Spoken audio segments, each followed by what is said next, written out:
অনেকেই আমাকে মেসেজ করে, আপু চাঁদপুর থাকেন, আমার জন্য ইলিশ মাছ পাঠিয়ে দেন। তারপর আমি যখন বলি ঠিক আছে আপনি টাকা পাঠিয়ে দেন, আমি আপনার জন্য পার্সেল করে পাঠিয়ে দিব, তখনই ঠিক মেসেজ দেওয়া বন্ধ করে দেয়। চাঁদপুর থাকি তো কি হয়েছে, চাঁদপুর থাকি বলে তো আর ইলিশ মাছ ফ্রিতে ফ্রিতে খাই না, বা ইলিশ মাছ আমাদের পুকুরেও হয় না, আমাদেরও কিনেই খেতে হয়। আসসালামু আলাইকুম প্রিয় ভাই বোনেরা, সবাই কেমন আছেন? সবাইকে রমজানুল মোবারক। ইফতারের পরে যাদের ভাত খাওয়ার অভ্যাস তারা খোঁজে ভর্তা অথবা মাছের ঝুড়ি বা ভাজি। আমি তো একদমই ভাজা পোড়া ইফতার তেমন একটা পছন্দ করি না, তাই ইফতারের পরে ভাতের সাথে আমার ভর্তা অথবা ঝুড়ি একটা হলেই হয়। আজকে প্ল্যানিং করলাম আমি লাল লাল শুকনা মরিচ দিয়ে ইলিশ মাছ ঝুড়ি করব। ইলিশ মাছটি ঝুড়ি করার জন্য লাল লাল শুকনো মরিচগুলো বেছে নিয়ে পেঁয়াজ রসুন দিয়ে আমি ব্লেন্ড করে নিয়েছি। অনেকদিন পরে পেজে একটা ভিডিও আপলোড করলাম, এত বেশি ঠান্ডা লেগেছে ভয়েসটা একদম বসে গেছে, তাই ভয়েস দিতে বিরক্ত লাগছিল। ছোট ইলিশ মাছে কাটা বেশি, কাটা বাঁচতে বাঁচতে আমার জানটা শেষ। ঝুড়িতে কাটা লাগলে ঝুড়িটার খেতে ভালো লাগে না। অনেক ধৈর্য সহকারে মাছটা বেছে নিচ্ছি আমি,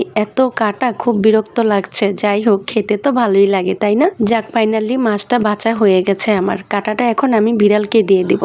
পেঁয়াজ, লাল মরিচ আর রসুন ব্লেন্ড করে নিয়েছিলাম, ওইটা আমি এখন তেলে ভেজে শুকনো করে নিই। ভালো করে তেলে না ভাজলে মরিচটার একটা গন্ধ লাগে বা মরিচটা কাঁচা কাঁচা থাকে। মশলাটা ভাজতে ভাজতে আমি একদম শুকনো করে ফেলবো। মশলাটা থেকে যখন তেল বের হবে তখন বুঝতে হবে যে মশলাটা অলরেডি হয়ে গেছে। একটু সময় নিয়ে মশলাটা কষাবেন। আর আমি আগে যে মাছগুলো কাটা বেছে রেখেছিলাম ওই মাছটা এখন আমি দিয়ে দিলাম। আমি মশলাটা ভালো করে কষালাম কেন জানেন?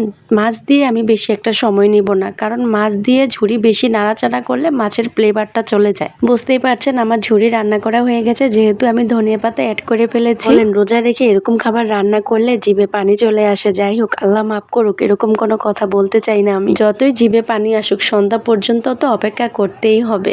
আজকের ইলিশ মাছের ঝুড়ি রেসিপিটি আপনাদের কেমন লেগেছে আমাকে অবশ্যই কমেন্টে জানাবেন। আর সবাই অনেক বেশি ভালো থাকবেন, আমার জন্য দোয়া করবেন। আল্লাহ হাফেজ।